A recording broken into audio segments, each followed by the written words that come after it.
ኢቢኤስ ወር ባልሞላ ጊዜ ውስጥ ሌላ ሀዘን ገጥሞታል። በብዙ ባለሙያዎች ዘንድ ተወዳጅ የሆኑትና በርካቶች ለሰው ያላቸው ክብርና ቀና ልብ የሚያደንቁላቸው ሰው ናቸው። ታዲያ በአሳዛኝና በአስደንጋጭ ሁኔታ አቶ አማን ፍስሐ ጽዮን ዛሬ ህይወታቸው ማለፉና ከፍተኛ ሀዘን እንደገጠመ ተሰምቷል። አማን ማን ናቸው? የሰሯቸውን ስራዎች እንዳስሳለን። የተፈጠረውስ ምንድነው የሚለውን በዝርዝር ይዘንላችሁ ቀርበናል። በተጨማሪም በርካቶች ስለ አማን የሰጧቸውን ሐሳቦችና ምስክርነቶች እናጋራችኋለን። አብራችሁን ሁኑ። ሰላም እንደምናላችሁ የሮም ቲዩብ ተከታታዮች። ሮም ቲዩብ አዳዲስና ወቅታዊ ጉዳዮችን ወደ እናንተ ይዘን የምንቀርብበት ቻናል ነው። አዘጋጅቼ የማቀርብላችሁ ሮማን ጌቴ ነኝ። ሮም ቲዩብን ሰብስክራይብ፣ ሼር፣ ላይክ እና ኮሜንት እያደረጋችሁ አብራችሁን እንድትሆኑ እንጠይቃለን። ወደ ዝግጅቱ እንለፍ።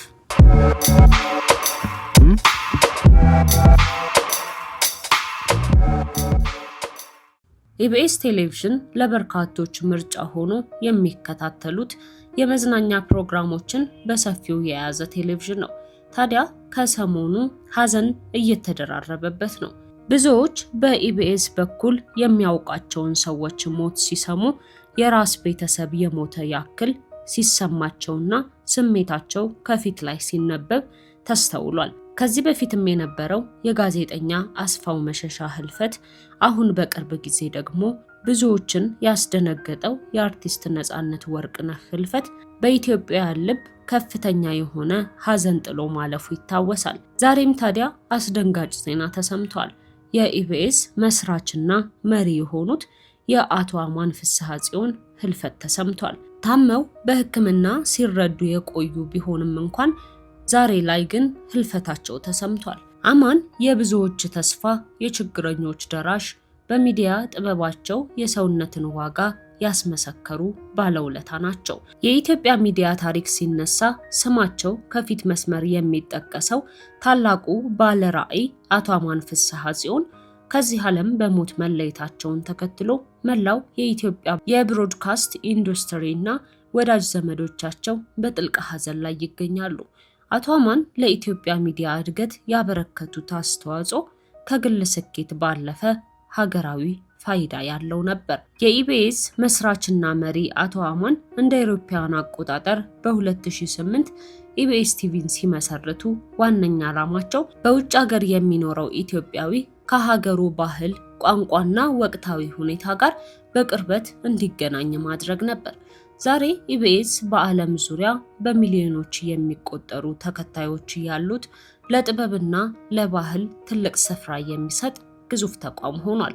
አቶ አማን የኢቢኤስ መሪ ብቻ ሳይሆኑ ለመላው የኢትዮጵያ የግል ቴሌቪዥን ጣቢያዎች መብትና እድገት የቆሙ ታላቅ ሰው ነበሩ። የኢትዮጵያ ብሮድካስተሮች ማህበር መስራችና ሰብሳቢ የግል ቴሌቪዥን ጣቢያዎችን ተደራጅተው መብታቸውን እንዲያስከብሩና በጋራ እንዲያድጉ ትልቅ ስራ ሰርተዋል። የኢትዮሳት ጠንሳሽም ነበሩ። የኢትዮጵያ ቻናሎች ከሌሎች ሳተላይቶች ወጥተው በራሳቸው የሳተላይት ምህዋር እንዲሰባሰብ በማድረግ የውጭ ምንዛሬ ለሀገር እንዲድንና ጥራት ያለው ስርጭት ለህዝብ እንዲደርስ አድርገዋል።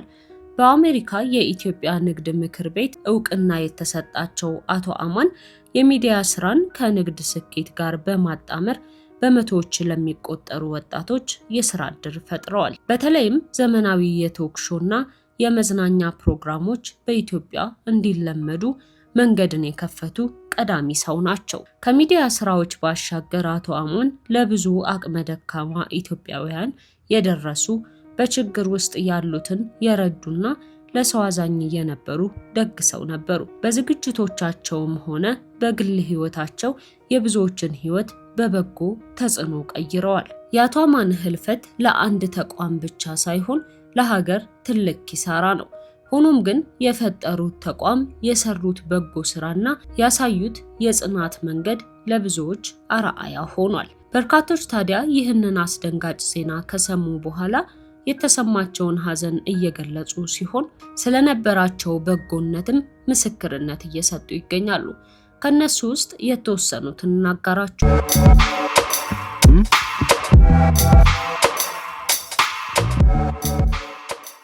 የቀድሞዋ የኢቢኤስ ጋዜጠኛ አሁን ላይ ደግሞ በኤ+ የቴሌቪዥን ፕሮግራም ላይ የምትታየው ጋዜጠኛ ናፍቆት ትዕግስቱ ስሜቷን እንዲህ ስትል አጋርታለች። ሀገራችን ጠንካራ የሚዲያ ሰው አጥታለች። አማን፣ ህልፈትህን መስማት አምኖ መቀበል ይከብዳል። በጣም ጠንካራ ነበርክ እኮ፣ እንዴት ተሸነፍክ? ለሚዲያው ስላበረከትከው ትልቅ አስተዋጽኦ እናመሰግንሃለን። ካንተ ጋር መስራት ብዙ ማትረፍ ነው እና እድለኛ ነኝ። እንኳንም አወቅኩህ። ነፍስህ በሰላም ትረፍ። ለመላው የኢቢኤስ ቤተሰብና በብዙ ለደከምሽው ባለቤቱ ማክዳ መጽናናትን እመኛለሁ። መንፈስ ቅዱስ ልብሽን ይጠብቅ ስትል ሐዘኗን እንዲህ ስትል አጋርታለች። ቴዎድሮስ ተክለአረጋይ እንዲህ ሲል ሐሳቡን አስፍሯል። ኢቢኤስ ቴሌቪዥንን ለመመስረትና በራሱ ቀለም መሪ ሆኖ እንዲቆም ለማድረግ ዕውቀቱን፣ ጊዜውንና ሁሉ ነገሩን ሰጥቷል። የሐሳቡን አሳክቷል። ኢቢኤስ እዚህ እንዲደርስ ከጣሩት የጣቢያው ባለቤቶች አመራሮች አንዱና ዋነኛው ነው አማን ፍስሐ ጽዮን። በዚህ ሂደት ውስጥ ልክ ያልመሰለኝ ስራ ባየሁ ጊዜ በሙሉ እንደ ኢቢኤስ በተቃውሞ ስህተት የመሰለኝም ፕሮግራም እንዲታረም በመሻት የጻፍኩበት ሚዲያ የለም። አማንና መላው የኢቢኤስ ማኔጅመንቶች የሚቀበሉትን ወስደው ያልጣማቸውን ካለመውሰድ ያለፈ ፊታቸውን አላጠቆሩብኝም። መጽሐፍቶቼንም ቲያትሮቼንም የኢቢኤስ ቴሌቪዥን ያህል ያስተዋወቀልኝ እኔም ቃለ መጠይቅ የሰጠሁበት ጣቢያ የለም። ምን ሆኛለሁ መጽሐፍ ሲወጣ በቀጥታ ለአማን ነፃ የማስታወቂያ ትብብር እንዲያደርግልኝ ጠየቅኩት። እንደውም ትዝ ይለኛል አማን እንደዚህ ተብሎ ይጠየቅ አይጠየቅ አላውቅም፣ ከትዕግስት ዋልተ ንጉስ ጋር ለህብረተሰብ የሚጠቅም መጽሐፍ ጽፈናል ብለን እናምናለን፣ ነፃ ማስታወቂያ እንድትሰጠን እንፈልጋለን ነው ያልኩት። ላስበውና ልንገርህም አላለኝም። በዚያው ስልክ ነፃ ማስታወቂያ እንደሚሰጠን ቃለ መጠይቅ ተደርጎልን ስራችንን እንደምናስተዋውቅ ቃል ገባልኝ። ቃሉንም ፈጸመ። 300,000 ብር የሚያወጣ ማስታወቂያ ሰጠኝ። ለኔ የአማን መልካምነት ማስታወቂያ በመስጠቱ አይደለም የሚገለጸው፣ ቅር አለመሰኘቱ፣ እኔን እንደ ስራው እንቅፋት አለመውሰዱ፣ ዓላማዬን መረዳቱ፣ ይህ ለኔ የውለታ ያህል ነው። መተቸትን መቀበል መልካምነትን ይፈልጋል። ኢቢኤስ ቴሌቪዥን ሊያነጋግረን ቢችል እንኳን የግልና የመንግስት ቴሌቪዥን ጣቢያዎች ሁሉ የሚኮርጁትና ሊሆኑት የሚመኙት ጣቢያ ሆኗል። ይህ ሁሉ የዋና ስራ አስፈጻሚው አማን ፍስሐ ጽዮን ተግባር ነው። ዛሬ ይህ ሰው አልፏል፣ ነፍስህ በሰላም ትረፍ ብሎ ነው ሐዘኑን ያሰፈረው። ሌላኛው ደግሞ ሙስተጃብ ነው። ኢቢኤስ ለኢትዮጵያ ሕዝብም ሆነ ለመዝናኛው ኢንዱስትሪ አዲስ ነገር ይዞ ብቅ ያለ ለመጀመሪያ ጊዜ በግለሰቦች የተቋቋመ የሳተላይት ቴሌቪዥን ጣቢያ ነው። ኢቢኤስ በብዙ ነገሮቹ ፈርቀዳጅ ነው። ለረጅም ዓመት ዕውቅናውን አስጠብቆ በመቆየትም እሱን የሚያህል የለም። ብዙ ከሱ በኋላ የተከፈቱ አዳዲስ የቴሌቪዥን ጣቢያዎች እሱን ለማስመሰል የሚሞክሩት ግን ያልተሳካላቸው ትልቅ ድርጅት ነው። ለሰራተኞቹ ከፍ ያለ ደሞዝ በመክፈልም ሆነ በችግራቸው ሰዓት ከጎናቸው በመቆም የሚያህለው አልነበረም።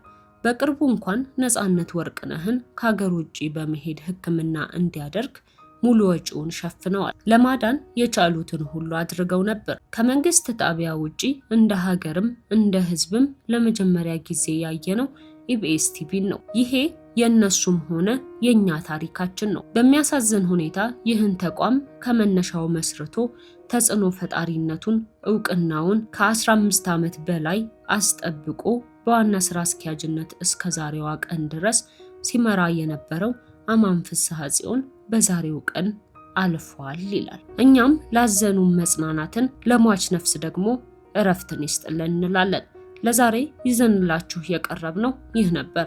ሮም ቲዩብን ሰብስክራይብ፣ ሼር፣ ላይክ እና ኮመንት እያደረጋችሁ ቤተሰብ እንድትሆኑ እንጠይቃለን። በሌላ መረጃ እስክንገናኝ ድረስ ሰላምና ፍቅር ለሁላችሁ ይሁን።